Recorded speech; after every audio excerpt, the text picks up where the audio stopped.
संभल हिंसा की जांच कर रही न्यायिक आयोग की टीम संभल पहुंची ही थी। यहां टीम ने हिंसा के मामले में बयान दर्ज किए, जामा मस्जिद के हिंसा वाले इलाके और जामा मस्जिद में मुआयना भी किया और हिंसा को लेकर जानकारी जुटाने की कोशिश की।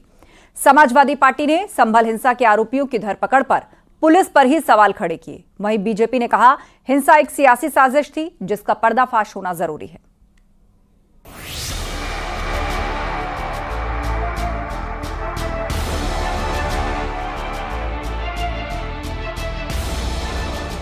संभल हिंसा की जांच तेज हो गई है। न्यायिक जांच आयोग की टीम संभल में पीडब्ल्यूडी के गेस्ट हाउस में बयान दर्ज किए।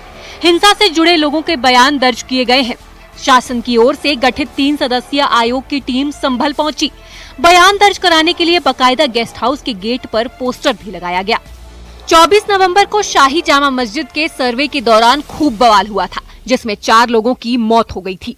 वहीं 29 पुलिसकर्मी घायल हो गए थे।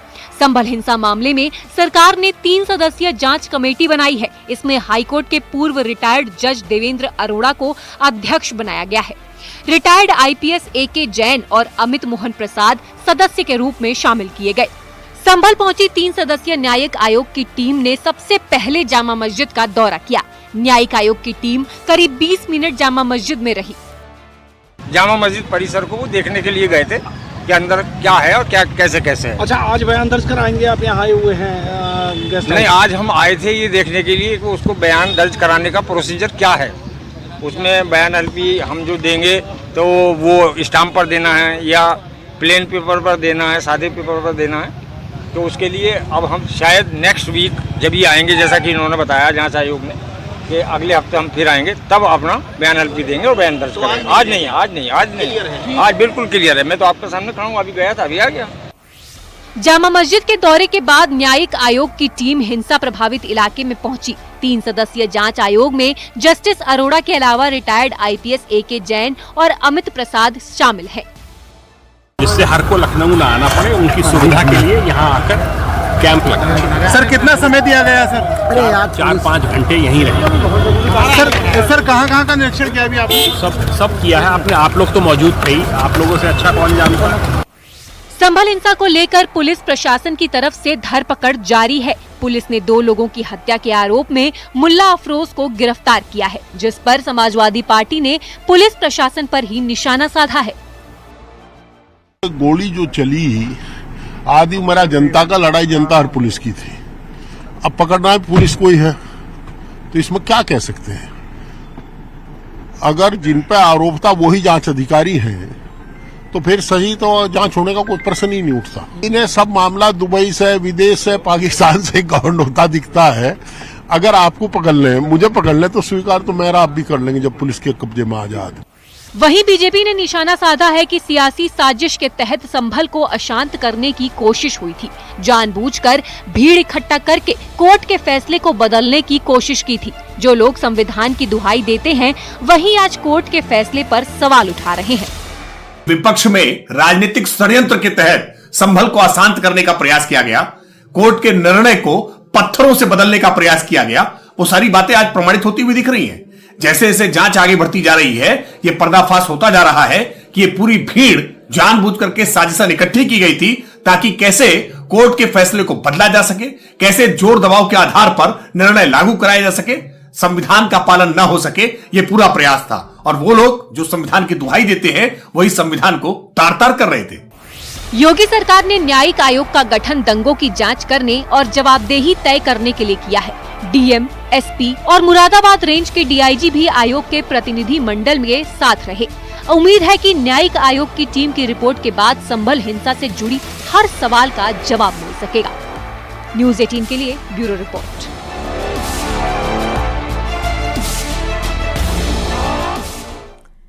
मिल्कीपुर का उपचुनाव बीजेपी और SP दोनों के लिए प्रतिष्ठा का सवाल बन चुका है। इस बार ब्राह्मण वोट बैंक को ट्रम्प कार्ड माना जा रहा है। मिल्कीपुर के दंगल में SP का कहना है कि अगर फेयर इलेक्शन हुआ तो जीत तय है। वहीं बीजेपी का दावा है कि इस बार जनता SP के झांसे में नहीं आएगी और विकास को वोट करेगी। देखिए रिपोर्ट।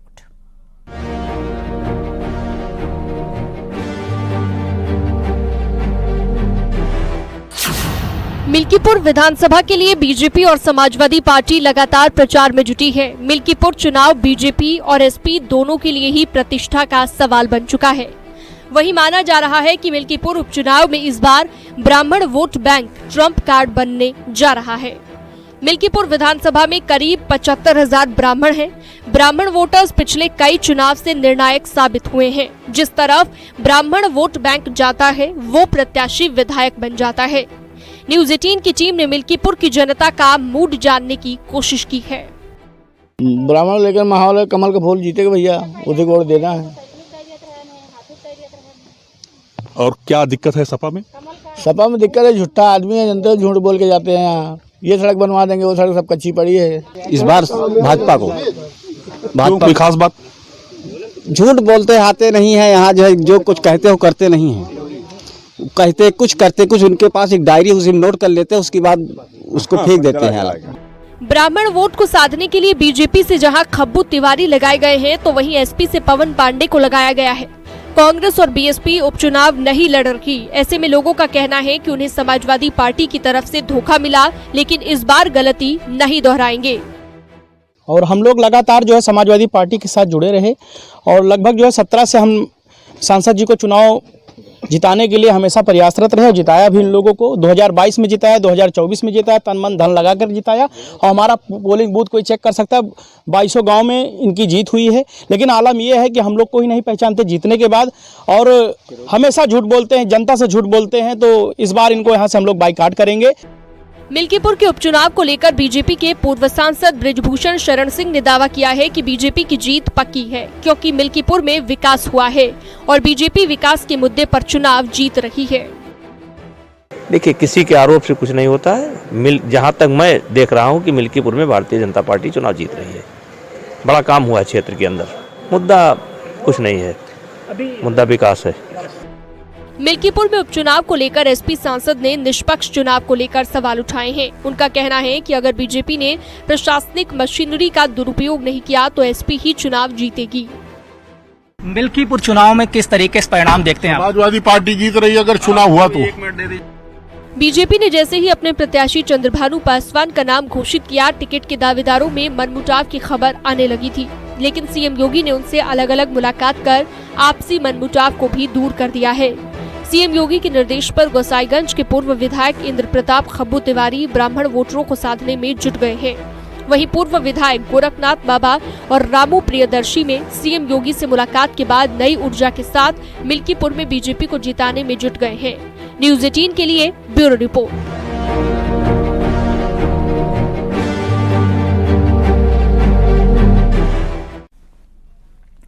मिल्कीपुर विधानसभा उपचुनाव में प्रचार तेज हो गया है। ब्राह्मण वोट को साधने के लिए आज बीजेपी के पूर्व विधायक खब्बू तिवारी ने बारून बाजार इलाके में प्रचार किया और उनके साथ हजारों की संख्या में कार्यकर्ताओं और नेताओं ने जुटकर बीजेपी के समर्थन में वोट करने के लोगों से अपील की है।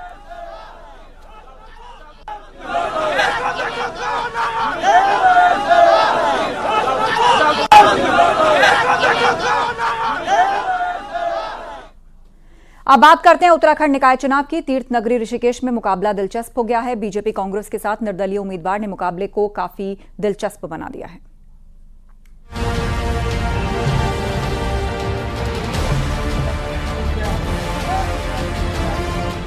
तीर्थ नगरी ऋषिकेश में साल भर तीर्थ यात्रियों का जमावड़ा लगा रहता है। इसके साथ ही यहाँ की गंगा आरती देखने के लिए भी श्रद्धालु आते हैं।